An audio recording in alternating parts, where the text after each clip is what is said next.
Thank you for joining us for our Policy Pulse, a conversation with U.S. Special Envoy Julie D. Fisher about the crisis in Belarus. Please welcome our host, Alexis Murachek, Research Associate for Russia and Eurasia in Heritage's Allison Center for Foreign Policy. Thank you all for joining us today. We have a special guest, Special Envoy for Belarus, Julie D. Fisher.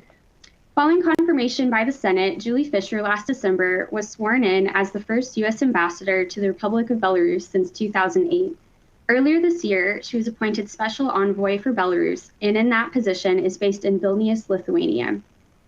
Special Envoy Fisher most recently served as Deputy Assistant Secretary of State for Western Europe and the EU in the Bureau of European and Eurasian Affairs.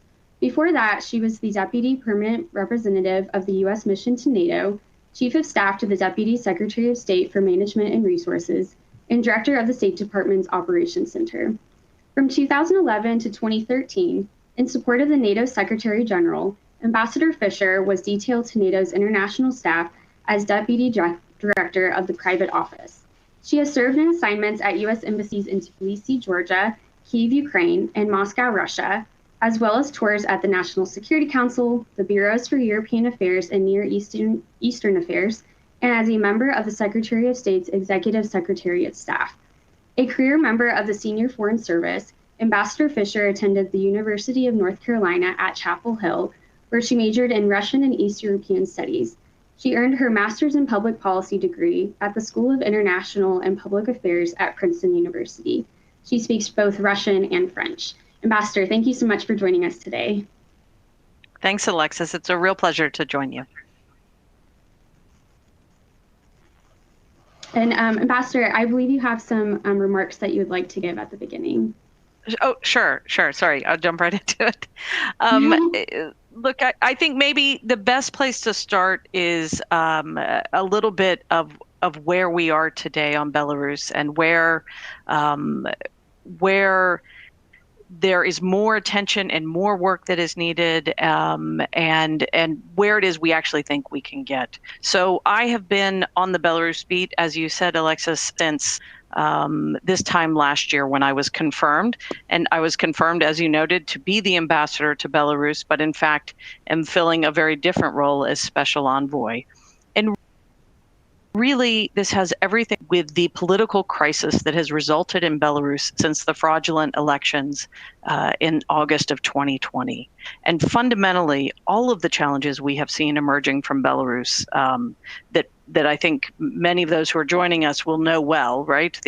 Obviously, the migrant crisis has been front and center on so many people's minds, but also the Ryanair incident, May 23rd of this year,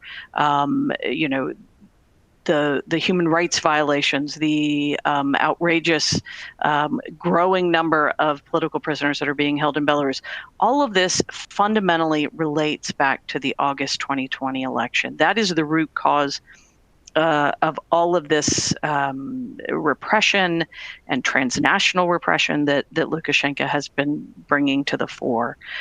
This is fundamentally, Lukashenko is a ruler who, having been in place for 27 years and facing a contest in 2020, where he really found some serious competition.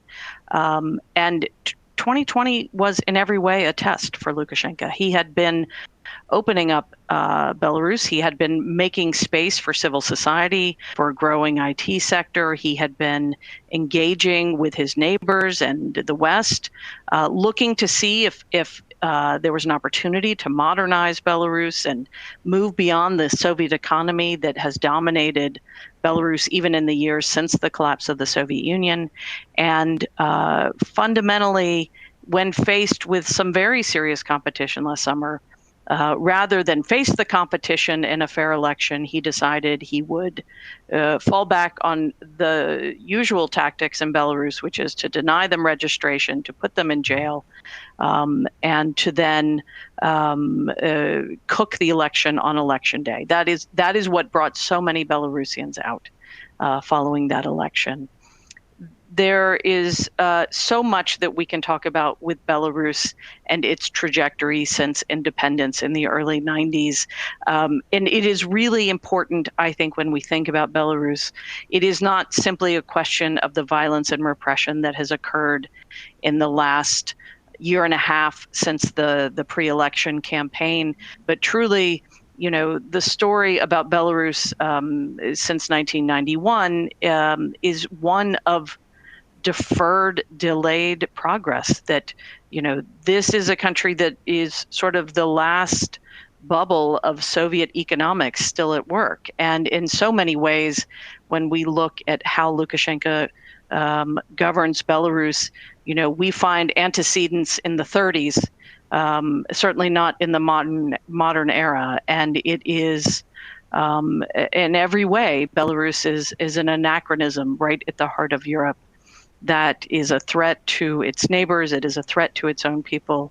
And therefore, that is why, in my role as special envoy, I am engaging so directly with our allies and with our partners to think about how it is that we can address this political crisis so that Belarus is not a threat to its own people and to its neighbors. I spend a lot, as you noted, I'm in Vilnius. I've just returned from Riga today. I spend a good deal of time with other ambassadors who find themselves in a somewhat similar situation to what I am in.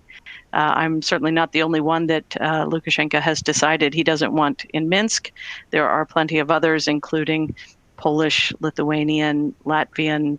The French ambassador is now a special envoy. The EU ambassador to Minsk is someone with whom I coordinate closely, and so many others who are working in support of a Belarus based on the rule of law, and trying to find a way to get to accountability in Belarus. So maybe that's a good place for me to stop. And Alexis, I'm really looking forward to your questions and hearing what's on your mind. Yes, of course. Well, thank you so much for your remarks. That's a great outline of what's been happening in Belarus over the past year and a half or so, and just how the U.S. can respond, the EU, NATO, and these different entities. But we want to dive a little bit deeper into what has been happening in Belarus recently with the migrant crisis. I was wondering if you could go into a little more detail about that. Sure. The migrant crisis as such is one that really bears paying attention to. And I know how closely at Heritage you and your colleagues are following questions of European security. So I really want to focus particularly on the migrant crisis in particular, because this is, to my mind, and as you noted, I've spent a fair bit of time at NATO. This effort, in my mind, is a very textbook hybrid effort. Right. This is an adversary. This is a leader who, in fact, decided he certainly wasn't going to do anything that was direct hostility. He wasn't going to engage in direct hostilities of forces against his neighbors. What he decided he would do is try to go at the seams that exist in the West, right? So he would try to separate Lithuania from Poland, Poland from Lithuania. He understands that the migrant issue has been one that inside the European Union, they've wrestled with this question. So, separating member states, dividing member states within the European Union, dividing the European Union from NATO, and fundamentally, this is exactly the kind of effort that we need to be alert to, that we need to recognize and understand, because, I believe that for some of those in Minsk who engineered and orchestrated this crisis, what they counted on was an initial response from Lithuania in the first case, because really this effort went towards Lithuania first. They counted on the West saying, sort of splintering a bit with those most concerned about the rights of migrants, saying, calling for Lithuania and Poland to uphold their international obligations, which I believe they have, and to be able to sort of call them out for rejecting these migrants, even though, in fact, this wave of migration was not the natural path or transit routes that these individual migrants chose, but in fact, it was Lukashenko who lured them to Belarus under the false promise of entry into the European Union, something he had no ability to offer them. But in fact, he generated the crisis. So this is, in the humanitarian angle, it is unmistakable, and I don't want to shortchange the humanitarian angle of this, but I think it's important to acknowledge that Lukashenko's very callous approach to the lives of these migrants, as we saw people freezing in the forest just weeks ago, it reflects the same callousness with which he approaches his own people. And fundamentally, this crisis was generated because the political crisis inside Belarus remains unresolved. And it will remain unresolved until Lukashenko takes several basic steps, until he unconditionally releases the political prisoners, until he engages in a meaningful dialogue with those in the democratic forces, those who were so successful in last summer's election. And that dialogue leading ultimately to a new election under international observation. Those are the steps that are needed to resolve the political crisis. These other actions, like the migrant crisis, like Ryanair, these are symptomatic of that crisis at home in Belarus. Absolutely. Yes, those are very good points that you make. And this migrant crisis has actually been building up since the summer, in which a lot of Americans, I feel like, don't realize. And I feel like this will only continue it'll build up, I think, in the coming weeks ahead. How do you think these events particularly will affect European security and the NATO alliance in the weeks and months ahead? I think, Alexis, that NATO and the EU are proving their readiness to respond to this crisis. I would note that on the EU's side, right, the deployment of the mobilization of Frontex, first to Lithuania, and now as the EU is working with Poland to address the migrant issue on the EU's border, right? First and foremost, right? This is an EU competency, and it is absolutely essential to look at this not simply as the border of Poland or the border of Lithuania, but as Europe's border. And I think Europe has done a very good job of surging that support and delivering the important political messages. Just a week ago, right before the Riga summit, Secretary General Stoltenberg and NATO Secretary General Stoltenberg and EU Commission President von der Leyen traveled together to Lithuania and to the region to show their support in the face of Belarus's aggression. And that is incredibly important. That solidarity between EU and NATO on an issue, right? A migration crisis is an EU competency, and that matters a lot in these contexts. Which job belongs to which organization is incredibly important.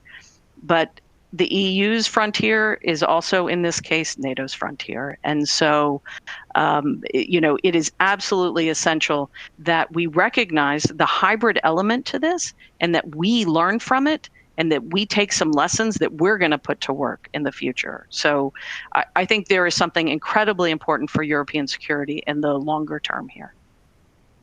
Yes, I absolutely agree. I guess to sort of zoom out, how does this orchestrated border crisis between Belarus and the EU connect to the Belarusian presidential election that occurred last year in August? Because I feel like a lot of people who could be joining us online, they might not know the bigger context of what happened in Belarus last year. So if you could go more deep about that, that would be great.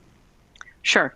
So in the context of last summer's election, 2020 in Belarus, I think it's important to acknowledge that election was maybe not dissimilar from other elections around the world. It was taking place at the height of COVID. right? In particular, at a time when governments were really struggling around the world to grasp COVID, to grasp COVID response.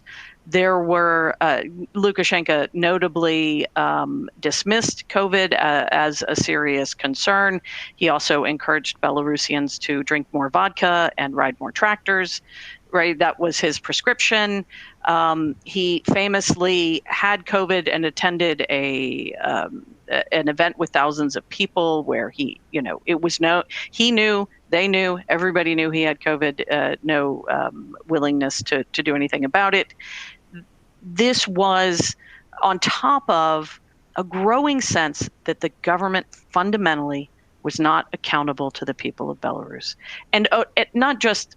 I think that Belarusians have understood that for decades, but it was, the ways in which the government was failing to serve the needs of individuals was becoming increasingly apparent as candidates like Siarhei Tsikhanouski, who had a YouTube channel, right?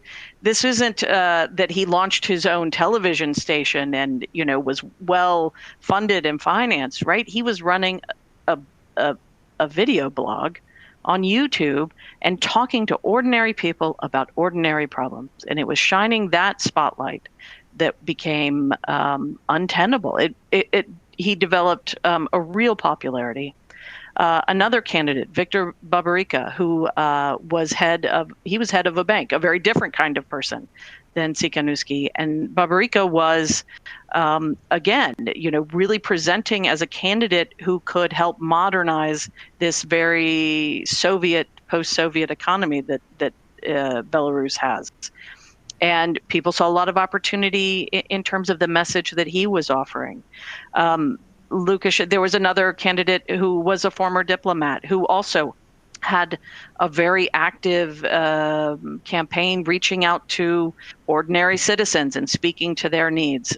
So all of this resulted in Lukashenko denying their registration as candidates and putting them in prison. When all of this happened, the campaigns essentially came together, even though their candidates were behind bars. The campaigns came together and decided they would stand together in support of Svetlana Tsikhanouskaya, the wife of the first candidate that I mentioned, and that they would visibly stand together, these three campaigns, represented, in fact, by three women. And they were, each of them, accidental, unintentional politicians, right? Svetlana Tsikhanouskaya became the leader of this movement, not because she spent a lifetime wanting to be a political actor. She is a mother. She has a background as a teacher, as an interpreter. She did this because her husband was in prison. And if we look back at last summer, it's her discomfort with the role of presidential candidate was, it was clear this was not something she had sought for herself. And, and Lukashenko probably only allowed her to run because he couldn't conceive of a young woman mounting an effective campaign against him. And in fact, she spoke in every way as the polar opposite of Alyaksandr Lukashenko, generationally, in terms of her own personal experience. She could not be more directly opposite of who Alyaksandr Lukashenko is. And that, in fact, is what moved a nation. And that is what made people turn out to vote.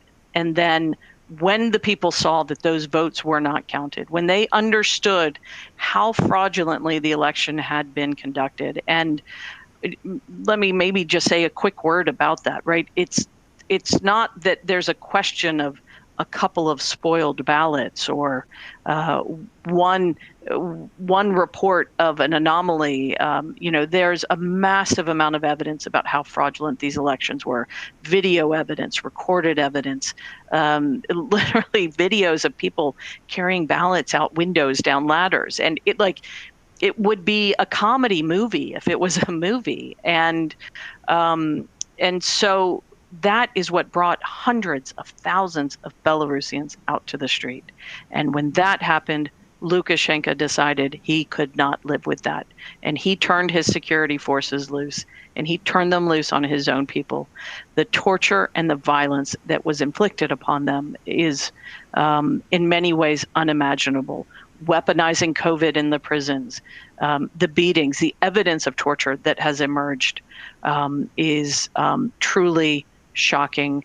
Lukashenko and his forces have gone after people who wear red and white. He has, people who literally had the most minor tangential connections even to this movement, but might have been in geographic proximity, have been arrested and sentenced.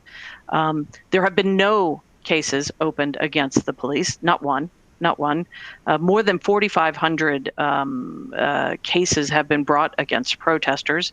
There's more than 900 political prisoners today. So the violence that has ensued is not something that has merely motivated Tsikhanouskaya and all of those who have been driven into exile, but in fact, we have seen incredibly strong bipartisan reaction out of Congress. We have two groups, one on the Senate side and one on the House side, that have been established, the Friends of Belarus Caucasus. We have seen in European capitals a tremendous amount of support. They were the first ones to receive Svetlana Tsikhanouskaya, even at the height of COVID, even before vaccines, to hear from her directly about what Belarusians need from the West in order to make progress for themselves. So I apologize, Alexis, if that's much more than what you wanted, but I'm trying to give you a sense of just how severe the conduct of the elections was last year. No, that was great, Ambassador. Thank you so much for going into your great and wonderful explanation about that. So you've been U.S. Ambassador and Special Envoy for Belarus since December of last year. So this month marks 1 year. As you mentioned, there have been many people in Belarus repressed just for protesting peacefully or trying to run in opposition to Lukashenko. And I know that you personally have been affected by the Lukashenko regime. How exactly has your role changed over the past year since you began as U.S. Ambassador and then Special Envoy?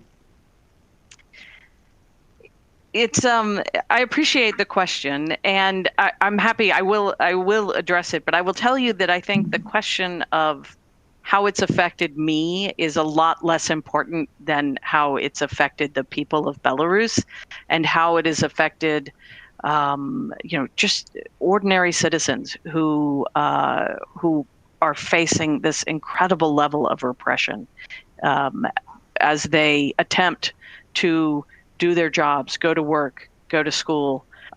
It is inescapable in Belarus. As much as Lukashenko likes to paint the picture that everything is normal, more than 270 NGOs have been shuttered, journalists arrested, media outlets shuttered. There are activists who have died at the hands of the regime in prison as a result of their activities. So, my role, yes, it's changed. And I thought this time last year that I would, if we did a video conference, we would be talking today about positive developments in Minsk. And, I would be talking to you from Minsk and telling you about the progress that they've made. In fact, in every way, Lukashenko, since this time last year, has taken steps away from engagement, taken steps back from the West, shown he's unwilling to engage in those steps that are needed to move Belarus forward. This time last year, Alexis, there were 155 political prisoners. And today, Vyasna, the human rights organization, which does such incredible work in terms of research and accounting for individuals in Belarus, today they count for 909 political prisoners. 909 individuals who are away from their families, who are under some of them in penal colonies, some of them in cells where there's no room to even sit down. They're so overcrowded. Almost all of them have been exposed to COVID with no medical care. It is an incredibly stark and deprived experience. So,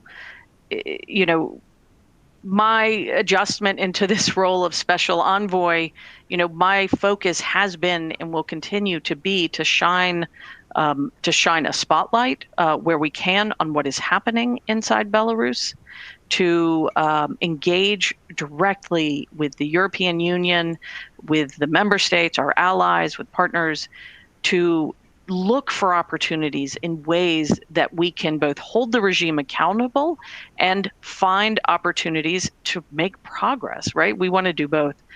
I also spend a great deal of my time engaging with those in the democratic movement who are outside of Belarus, and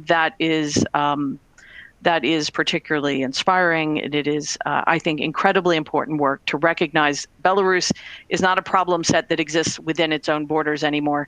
Belarus is really a challenge that spills well beyond to Lithuania, to Latvia, to Poland, to Ukraine, right? There's more than 150,000 Belarusians who have fled Belarus for Ukraine. Increasingly, we also see Georgia as a destination. Absolutely. Well, that's a very good point that you bring up. And I think looking forward, we would love to see hope of Belarus becoming a democratic nation one day. And I just want to ask you personally, do you think there is hope of Belarus becoming a democratic nation one day? Absolutely. Absolutely, there is hope. And I think it's so important that, particularly from the United States, right, that we recognize this is not an interminable situation. Right now, we understand the economic situation inside Belarus is absolutely unsustainable. The political crisis is unsustainable, despite, again, this veneer of normalcy that Lukashenko would like to paint to his own citizens. It is not sustainable, and he knows it. So, the question is what will give and when. And I think that the democratic forces led by Svetlana Tsikhanouskaya, but really there's an enormously impressive team that are members of the Coordination Council. And they are, again, they're in Warsaw, they're in Vilnius, they're in other capitals, all of them working to generate ideas about Belarus's future, how to paint the picture of what Belarus can be with a more modern economy, to paint a picture where Belarus has neighborly relations with all of the states that it borders. There is a real opportunity to consider how different life can be for the citizens of Belarus when the people of Belarus have a say in how they are governed. And I believe we will get there. And it may not be an overnight transition that is one day the old and the next day the new. It may be a transition that happens more slowly over time. But I do believe that Belarus will get there. And I know that the people of Belarus, it's where they want to be. I completely agree. Well, I think that wraps up our time. Unfortunately, we don't have time for more questions, but Ambassador, I just want to thank you so much for joining us today. It's been an honor having you on to discuss these important issues. Thank you, Alexis. It's a real pleasure to join you, and it's a real pleasure for me to do an event with Heritage. So thanks very much. Thank you so much. And thank you all to you online for joining us.